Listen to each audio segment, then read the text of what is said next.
안녕하세요. 이번 영상에서는 챗GPT에 대한 얘기를 나누어 보려고 합니다. 먼저 챗GPT란 오픈 AI 회사에서 개발한 대화형 인공지능 모델입니다. 사용자의 질문에 답하거나 요청에 따라 다양한 작업을 수행할 수 있는 언어 모델입니다. 챗GPT는 2022년 11월에 처음 출시된 이후 몇 달 만에 폭발적인 사용자 증가를 기록하며 세계적으로 큰 화제를 불러일으켰습니다. 지금은 대략 총 1억 8천만 명의 전 세계적인 사용자 수를 기록했습니다. 이렇게 현재 엄청난 화제력을 가진 챗GPT가 어떻게 작동이 되는지에 대해 한번 살펴보겠습니다. 먼저 모델이 언어의 구조, 패턴, 상식 등을 이해하도록 학습합니다. 그리고 미세 조정 단계에서 특정 모델, 즉 대화형 AI에 최적화시킵니다. 그 후 GPT의 핵심 아키텍처인 트랜스포머라는 신경망 구조에서 셀프 어텐션 메커니즘을 통해 입력된 텍스트의 각 단어가 문맥에서 얼마나 중요한지 계산하고 레이어 바이 레이어 처리를 통해 입력된 텍스트를 여러 층에 걸쳐 점점 더 복잡한 특징을 학습하도록 합니다. 다음으로는 사용자가 입력한 텍스트를 토큰 단위로 변화시키는 토큰화가 이루어집니다. 이후 주어진 입력에 대해 각 단어가 나올 확률을 계산하고 샘플링 및 조합 과정을 거쳐 응답을 생성합니다. 마지막으로 후처리 과정을 통해 생성된 응답을 자연스럽게 다듬어 출력합니다. 이렇게 챗GPT의 작동 원리와 과정을 알아보았습니다. 이런 챗GPT는 굉장히 다양한 분야에서 활용되고 있는데요. 교육 학습을 지원해주기도 하고 코드를 작성해주는 등 개발 및 프로그래밍을 해주기도 합니다. 또한 비즈니스 및 생산성 분야는 마케팅, 자동화 등 다양한 목적으로 활용되기도 하고 창작 활동도 해줍니다. 이뿐만 아니라 고객 서비스를 지원하거나 건강 관련 질문에 답해주고 피트니스 계획을 세워주며 가벼운 농담 주고받기나 텍스트 기반 게임들을 하기도 합니다. 또 실험 설계나 데이터 분석을 하며 연구 및 개발 분야에서도 다양하게 활용되고 있습니다. 이는 챗GPT와 끝말잇기를 하는 사진입니다. 이렇게 다양한 분야에서 활용되고 있는 챗GPT는 모든 사람들이 손쉽게 사용할 수 있는데요. 그렇다면 이제 챗GPT를 어떻게 사용하는지 알아볼까요? 먼저 크롬, 사파리, 마이크로소프트 엣지와 같은 웹브라우저를 엽니다. 다음으로 챗GPT 웹페이지에 접속하기 위해 주소창에 chat.openai.com을 입력하거나 검색 엔진에 챗GPT 검색을 한 후 동그라미 쳐진 링크를 찾아 클릭합니다. 그럼 다음과 같은 화면이 뜰 텐데요. 이때 Start Now를 클릭하면 로그인, 회원가입, 로그아웃 유지가 뜹니다. 처음 이용 시 회원가입을 해줍니다. 로그아웃 상태로도 사용할 수는 있지만 자신이 챗GPT와 나눴던 대화들이 기록에 남지 않아 다시 볼 수 없습니다. 이제 로그인을 했다면 챗GPT와 대화를 시작할 수 있습니다. 텍스트 입력창에 하고 싶은 질문을 입력하시면 챗GPT로부터 답변을 받을 수 있습니다. 챗GPT로부터 받은 답변에 새로운 질문이나 부가적인 요구를 하며 대화를 진행합니다. 챗GPT는 모바일 앱을 통해서도 사용이 가능합니다. 구글 플레이나 앱스토어를 통해 앱 설치 후 로그인하면 바로 챗GPT를 사용할 수 있습니다. 사용하기 쉽기 때문에 챗GPT가 큰 화제가 되었다고도 볼 수 있겠죠? 하지만 챗GPT를 사용할 때도 주의가 필요합니다.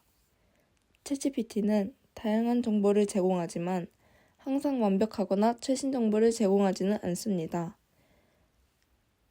따라서 신뢰할 수 있는 출처를 통해 추가 확인을 해야 합니다. 또 챗GPT는 개인정보와 같은 민감한 데이터를 기억하지는 않지만 계좌번호, 개인 신상정보, 비밀번호와 같은 민감한 정보를 공개적으로 제공하지 않도록 주의해야 합니다. 또한 챗GPT는 훈련 데이터에 기반하여 응답을 생성하기 때문에 때때로 편향되거나 비윤리적인 응답을 제공할 수 있습니다. 따라서 챗GPT의 응답을 그대로 따르기보다는 추가 확인이 필요합니다. 챗GPT는 사람처럼 논리적인 사고를 하지 않습니다. 따라서 논리적 오류나 비일관된 답변을 할 수도 있다는 점을 유념하고 중요한 사안을 너무 챗GPT에 의존해서는 안 됩니다.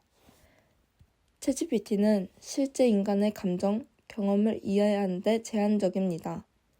감정적으로 지원이나 상담이 필요한 경우는 전문가와 직접 대화하는 것이 좋습니다. 마지막으로 챗GPT가 생성한 창작물을 사용할 때에는 저작권과 관련된 법적 요구사항을 준수하며 주의해야 합니다.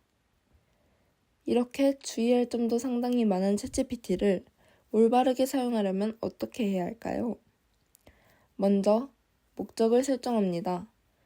무엇을 위해 사용할지, 어떤 질문을 할지 명확하고 구체적으로 정합니다. 그리고 간결하고 명확한 질문을 하는 것이 적절하며 후속 질문을 통해 챗GPT를 심화하며 답변을 확장해 나가는 것이 좋습니다. 또한 챗GPT가 만들어낸 결과를 검토하며 정확성을 확인해보고 편향되어 있을지 모르는 결과를 다양한 출처를 참고해 봅니다. 챗GPT를 사용할 때는 비윤리적인 요청은 자제하고 개인정보를 함부로 입력하지 않도록 합니다. 그리고 챗GPT는 AI이기 때문에 AI의 한계를 이해하며 실수 가능성을 인식하는 것이 필요합니다. 이렇게 챗GPT를 이용한다면 올바르게 그리고 유용하게 챗GPT를 활용할 수 있습니다. 다음으로는 챗GPT의 장단점에 대해 알아보겠습니다. 장단점을 안다면 챗GPT를 사용하는데 더 편리하겠죠?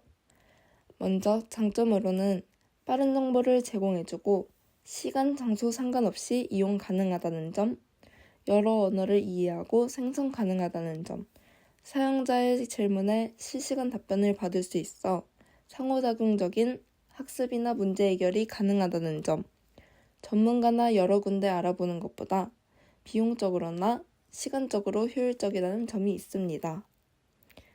그렇다면 챗GPT의 단점으로는 무엇이 있을까요?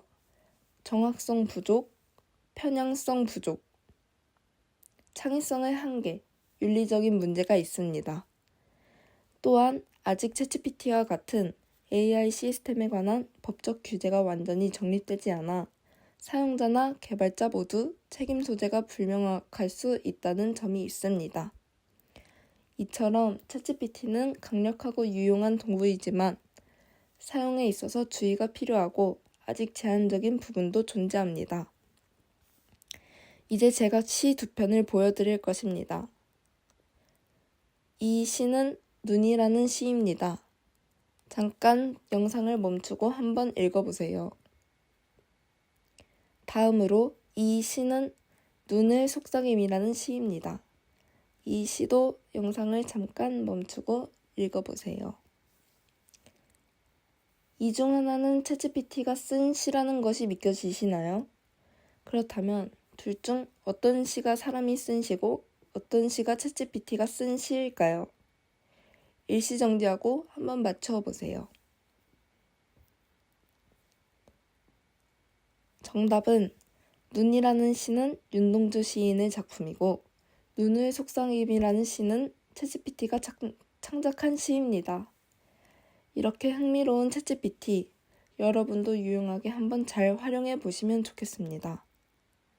지금까지 이 영상을 시청해 주셔서 감사합니다. 안녕하세요. 오늘은 인공지능 기술의 혁신적인 발전 중 하나인 달리에 대해 소개드리겠습니다. 달리는 텍스트를 기반으로 이미지를 생성하는 AI 모델로 창의적인 시각 자료를 제작하는 데 있어서 강력한 도구로 자리 잡고 있습니다. 달리의 작동 원리, 실제 활용 사례, 올바른 사용 방법, 그리고 사용 시 주의사항에 대해 자세히 다루겠습니다. 먼저 달리가 어떻게 작동하는지에 대해 설명드리겠습니다. 달리는 오픈 AI에서 개발한 모델로 자연어 처리 기술인 GPT와 컴퓨터 비전 기술을 결합하여 만들어졌습니다. 기본적으로 달리는 사용자가 입력한 텍스트를 분석하여 그 내용을 이해하고 이를 시각적인 이미지로 변환합니다. 예를 들어 여러분이 우주복을 입은 복슬복슬한 강아지가 화성의 붉은 풍경 위에서 공을 쫓는 모습이라는 프롬프트를 입력한다고 가정해 보겠습니다. 달리는 텍스트를 여러 단계로 나누어 이해합니다. 먼저 우주복을 입은 강아지, 화성의 붉은 풍경, 공을 쫓는 모습이라는 핵심 요소들을 파악합니다. 그런 다음 이러한 요소들을 조합하여 논리적이고 시각적으로 타당한 이미지를 생성합니다. 이 과정은 마치 인간이 창의력을 발휘해 그림을 그리는 것과 비슷합니다. 그러나 인간과 달리 달리는 엄청난 양의 데이터로 훈련받아 방대한 아이디어를 즉각적으로 끌어내고 이를 이미지로 표현할 수 있다는 점에서 차별화됩니다. 달리의 알고리즘은 수십억 개의 이미지, 텍스트, 쌍을 학습한 결과 텍스트의 의미를 정확히 파악하고 그에 따라 이미지를 생성하는 능력을 갖추고 있습니다. 달리는 다양한 분야에서 실질적으로 활용되고 있습니다. 가장 두드러지는 몇 가지 사례를 소개하겠습니다. 첫 번째로 광고와 마케팅 분야입니다. 기업들이 제품을 홍보하거나 새로운 캠페인을 기획할 때 시각적인 자료는 핵심적인 역할을 합니다. 예를 들어 한 화장품 브랜드가 달빛 아래 빛나는 보석 같은 립스틱이라는 컨셉의 광고 이미지를 제작한다고 가정해 보겠습니다. 달리는 이 문장을 기반으로 달빛이 은은히 비치는 배경에 립스틱을 중심으로 한 이미지, 그리고 보석 같은 빛을 표현하는 화려한 디테일을 가진 이미지를 생성할 수 있습니다. 이를 통해 기업은 빠르고 효율적으로 컨셉에 맞는 시각 자료를 얻을 수 있습니다. 두 번째는 영화와 게임 산업입니다. 영화 제작자나 게임 개발자들을 종종 컨셉 아트가 필요합니다. 가령 시간이 멈춘 듯한 고대 마법 도시라는 설정이 주어진다면 달리는 고대 건축물, 빛나는 마법 효과, 초현실적인 시간 정지의 느낌을 표현하는 이미지를 제작할 수 있습니다. 이러한 이미지는 창작자의 영감을 자극하고 프로젝트 방향을 명확히 하는 데 큰 도움이 됩니다. 세 번째로 교육과 연구 분야에서 활용이 될 수 있습니다. 예를 들어 초등학교 과학 수업에서 빙하가 녹아 해수면이 상승하는 과정을 나타내는 이미지가 필요하다면 달리는 이를 시각적으로 설명할 수 있도록 그림을 생성합니다. 학생들이 복잡한 개념을 쉽게 이해할 수 있는 자료를 손쉽게 제작할 수 있습니다. 달리를 효과적으로 사용하려면 몇 가지의 원칙을 이해하고 있어야 합니다. 가장 중요한 것은 텍스트 프롬프트를 구체적으로 작성하는 것입니다. 단순히 나무라고 입력하면 일반적인 나무의 이미지가 생성될 가능성이 높습니다. 그러나 가을 단풍으로 붉게 물든 숲속의 오래된 참나무처럼 구체적이고 세부적인 표현을 사용할수록 더 원하는 결과를 얻을 확률이 높아집니다. 또한 스타일에 대한 언급도 유용합니다. 유화 스타일로 그려진 밤하늘의 별, 또는 픽셀 아트 형식으로 표현된 작은 마을과 같이 원하는 표현 방식을 명시하면 더 정교한 결과물을 얻을 수 있습니다. 달리의 사용 과정에서 반복적인 실험은 필수입니다. 한 번에 완벽한 결과를 얻는 경우는 드물기 때문에 프롬프트를 조금씩 수정하고 결과를 비교하며 최적의 이미지를 찾아가는 과정이 중요합니다. 마지막으로 달리를 사용할 때 반드시 유념해야 할 몇 가지 중요한 점을 말씀드리겠습니다. 첫째, 저작권과 데이터 윤리 문제입니다. 달리가 생성한 이미지는 특정 데이터셋을 기반으로 학습되기 때문에 상업적으로 사용하기 전에 이미지 사용권이나 라이선스 조건을 확인해야 합니다. 둘째, 부적절한 컨텐츠 생성 방지입니다. 달리는 텍스트에 기반하여 이미지를 생성하기 때문에 민감하거나 부적절한 내용을 입력할 경우 문제의 소지가 있는 이미지를 생성할 수 있습니다. 사용자는 항상 책임감 있는 방식으로 기술을 사용해야 합니다. 셋째, 생성된 이미지의 적합성과 목적을 고려해야 합니다. 예를 들어 의료 분야에서 환자 교육 자료를 제작한다고 가정할 때 생성된 이미지가 실제 데이터를 충분히 반영하지 않는 경우 오해를 일으킬 수 있습니다. 따라서 생성된 자료가 그 목적에 부합하는지 항상 검토해야 합니다. 이상으로 달리의 작동 원리와 다양한 활용 사례, 그리고 올바른 사용 방법과 주의사항에 대해 말씀드렸습니다. 달리는 창의적인 시각 자료를 제작할 수 있는 강력한 도구이지만 윤리적이고 책임감 있게 사용해야 한다는 점을 잊지 말아야 합니다. 앞으로 이런 기술이 우리의 일상에 더욱 깊이 자리 잡아 다양한 분야에서 새로운 가능성을 열어줄 것이라 확신합니다. 감사합니다.